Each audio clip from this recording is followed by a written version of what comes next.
Okay, this is going to be exercise 5B. This is what it's going to look like when you're completed with it. Some things to remember about it is we're going to be using point. And to get our correct point, we need to make sure we go to Format Point Style. And basically what we're going to do for this is we'll make one polygon here, and then we'll just offset it 1, 2, 3, 4 more times to get the correct drawing. So let's go ahead and start this one. Our OSNAP we're going to be using is Node. So let's go ahead and do that. So OSNAP, and the one I'm going to be using is the Node. That's all I need. Okay, now so we got to get the point first. So here's the point button. I'm going to go ahead and draw it in the middle of my grid area. Okay, but that's not the one I want. The one I want looks like this right here. Okay, so I have to go to Format Point Style to make sure I get selected the correct one.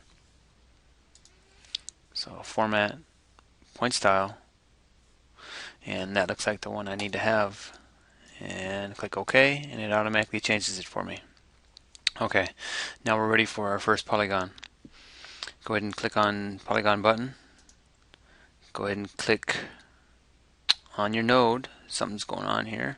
Oh, it's going to ask me how many number of sides I need to have, and that's going to be 6 sides. And now it's asking me the center of it. So let's come up here and click on the node. Notice how it lights up and it says node when I click on it.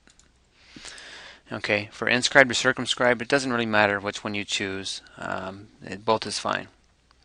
Okay, now I'm ready for my polygon. But the thing is, I want to have a nice straight one. So I want to make sure I have my ortho on and make a nice one here like this. Okay, now I got the first one done. Now all I have to do is offset it and make sure I have 1, 2, 3, 4 more. Okay, so when we offset it, let's go ahead and take a look at that. To do offset, you gotta go Modify, Offset, or Offset button, or you can just type in O enter.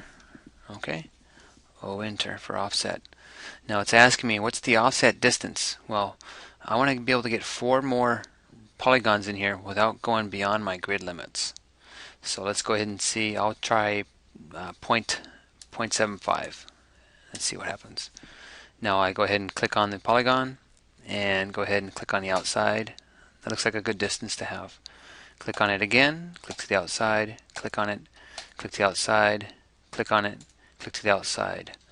So we got the necessary polygons. I go ahead and turn off my grid, and we're done with 5B.